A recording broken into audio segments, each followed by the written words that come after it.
नमस्कार दोस्तों BS second semester exam 2023 से 2027 में जो भी छात्र है और दोस्तों आपका सब्जेक्ट साइकोलॉजी में एमआईसी और एमडीसी है, तो दोस्तों आज का जो क्वेश्चन होने वाला है वो क्वेश्चन बहुत ही महत्वपूर्ण क्वेश्चन है, बहुत ही इंपॉर्टेंट क्वेश्चन है। ठीक है, तो दोस्तों आपके सामने यहाँ पे पहला नंबर क्वेश्चन ये है, सामाजिक प्रत्यक्षीकरण की परिभाषा दीजिए। सामाजिक प्रत्यक्षीकरण पर प्रभाव डालने वाले कारकों की विवेचना कीजिए। ठीक है दोस्तों, इसके उत्तर हम लोग जानेंगे।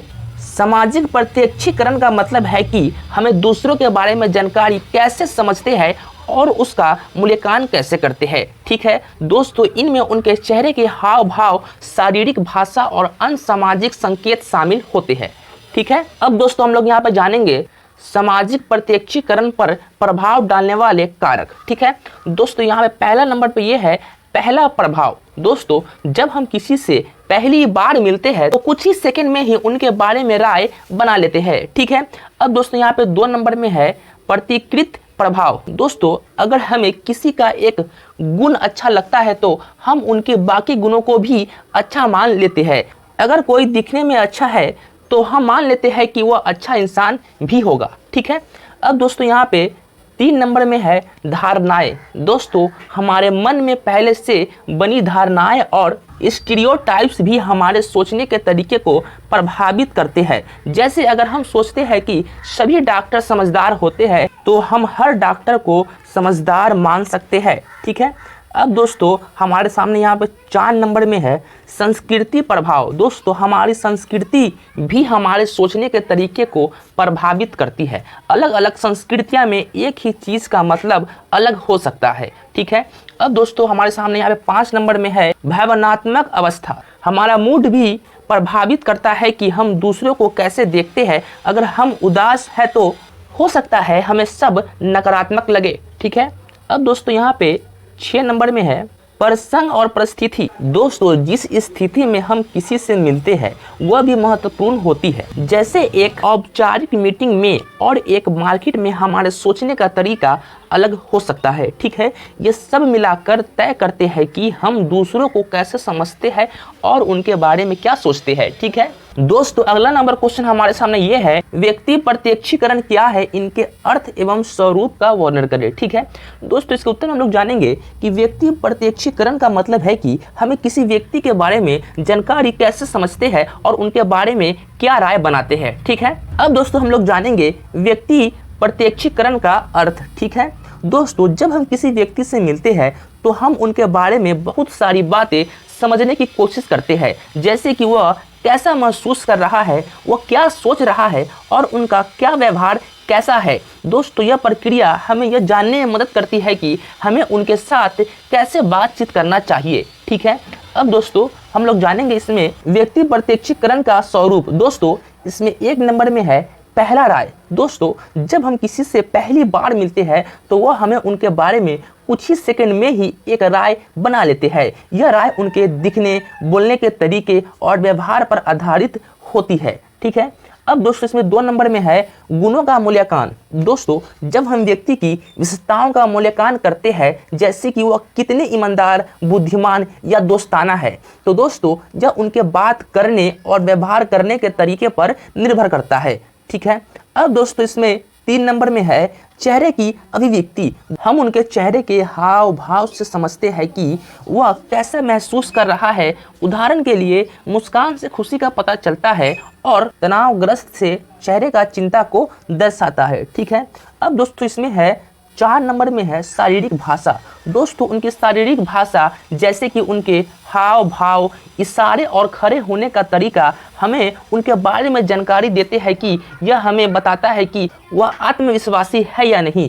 ठीक है, अब दोस्तों यहाँ पे है 5 नंबर में है सामाजिक संकेत। दोस्तों हम उनकी बातचीत के स्वर, उपयोग किए गए शब्द और उनकी सामाजिक स्थिति से भी समझते हैं कि वह कैसा है और क्या कर रहा है। ठीक है, अब दोस्तों हमारे सामने यहाँ पे 6 नंबर में है स्टीरियोटाइप्स और धारणाएं। दोस्तों हमारे मन में पहले से बनी धारणाएं और स्टीरियोटाइप्स भी हमारे राय को प्रभावित करते हैं। हम इन पूर्व धारणाओं के आधार पर व्यक्ति की मूल्यांकन करते हैं, चाहे वह सही हो या गलत। दोस्तों ये सारी जानकारी मिलकर हमें यह समझने में मदद करती है कि व्यक्ति कैसा है और हमें उनके साथ कैसा व्यवहार करना चाहिए। ठीक है, चलिए दोस्तों, अगला नंबर क्वेश्चन आपके सामने ये है, सामाजिक प्रत्यक्षीकरण को परिभाषित करें। सामाजिक प्रत्यक्षीकरण को निर्धारित करने वाली संरचनात्मक एवं प्रकार्यात्मक कारकों का वर्णन करें।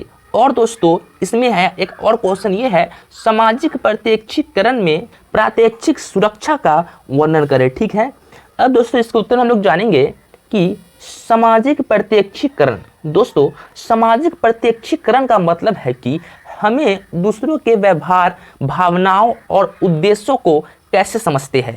यह हमें यह जानने में मदद करता है कि हमें दूसरों के साथ कैसे बातचीत करना चाहिए। ठीक है, अब दोस्तों हम लोग जानेंगे सामाजिक प्रत्यक्षीकरण को निर्धारित करने वाले कारक। ठीक है दोस्तों, इसमें 1 नंबर में है संरचनात्मक कारक। दोस्तों सामाजिक संकेत हम दूसरों के चेहरे के हाव भाव, शारीरिक भाषा और बोले गए शब्दों से उनके बारे में जानकारी प्राप्त करते हैं। ठीक है, सामाजिक संदर्भ, दोस्तों जहां हम किसी से मिलते हैं उस जगह का महत्व होता है। उदाहरण के लिए किसी पार्टी और ऑफिस में व्यक्ति का व्यवहार अलग अलग हो सकता है। सामाजिक भूमिकाएं, दोस्तों व्यक्ति की समाज में क्या भूमिका है यह भी उनके व्यवहार को प्रभावित करता है। जैसे कि एक शिक्षक का व्यवहार कक्षा में और घर में अलग हो सकता है। ठीक है दोस्तों, यहाँ पे 2 नंबर में है प्रकार्यात्मक कारक। दोस्तों इसमें पहले राय में दोस्तों हम लोग जानेंगे कि पहली बार मिलने पर बनी राय का बहुत महत्व होता है। अगर पहली मुलाकात अच्छी हो रही है तो आगे भी व्यक्ति को अच्छा मानने की संभावना होती है। ठीक है, स्टीरियोटाइपिंग, दोस्तों जब हम पहले से बनी धारणाओं के आधार पर लोगों का मूल्यांकन करते हैं, यह धारणाएं कभी सही होती है या कभी गलत। ठीक है, प्रत्याशा, हमारी उम्मीदें भी दूसरों को समझने में भूमिका निभाती है। अगर हम सोचते हैं कि कोई अच्छा होगा तो हम उनके व्यवहार को वैसे ही समझने की कोशिश करते हैं। ठीक है, अब दोस्तों इसमें हम लोग आगे जानेंगे प्रात्यक्षिक सुरक्षा। दोस्तों प्रात्यक्षिक सुरक्षा का मतलब है कि हमारा दिमाग तनावपूर्ण या अवांछनीय जानकारी को अवरुद्ध या अनदेखा करता है ताकि हम मानसिक तनाव से बच सके। ठीक है, अब दोस्तों इसमें 1 नंबर में है सूचना का अवरोधन। दोस्तों जब हम किसी तनावपूर्ण जानकारी का सामना करते हैं तो वह हमारा दिमाग उसे अनदेखा करने की कोशिश करता है। अब दोस्तों इसमें 2 नंबर में है ध्यान का पूर्ण निर्देशन। हम अपने ध्यान को अवांछनीय जानकारी से हटाकर किसी सुरक्षित या सकारात्मक चीज पर केंद्रित करते हैं। अब दोस्तों 3 नंबर में है संज्ञानात्मक विकृति। दोस्तों कभी कभी हम अवांछनीय जानकारी को इस तरह बदल देते हैं कि वह कम तनावपूर्ण लगे। ठीक है दोस्तों, प्रात्यक्षिक सुरक्षा में हमें मानसिक तनाव से बचने में मदद करती है। उदाहरण के लिए अगर कोई हमें आलोचना करता है तो हम उस आलोचना को अनदेखा कर सकते हैं या उसे कम महत्व दे सकते हैं ताकि हमारी आत्मसम्मान पर असर न पड़े। ठीक है दोस्तों, इन सभी कारकों के माध्यम से हम दूसरों के बारे में बेहतर समझ बना सकते हैं और समाज में अच्छा संवाद स्थापित कर सकते हैं। ठीक है, तो दोस्तों आज आपके लिए था साइकोलॉजी का बहुत ही महत्वपूर्ण क्वेश्चन है। दोस्तों इस सारे क्वेश्चन को आपको रट लेना चाहिए, याद कर लीजिए ताकि आपके परीक्षा में आपका कोई भी क्वेश्चन ना छूट सके। ठीक है, तो दोस्तों अगर आपको आज का वीडियो अच्छा लगा तो वीडियो को लाइक कीजिए और अपने प्यारे दोस्तों के पास इस वीडियो को शेयर कीजिए ताकि उसका ये मदद हो सके। ठीक है, और दोस्तों आप अगला क्लास किस टॉपिक को चाहते हैं हमें कमेंट कीजिएगा तो हम सभी के लिए अगला क्लास उस टॉपिक पे लाएंगे। ठीक है, तो दोस्तों आज के लिए बस इतना ही, मिलते हैं अगली वीडियो में। तब तक के लिए जय हिंद, जय भारत।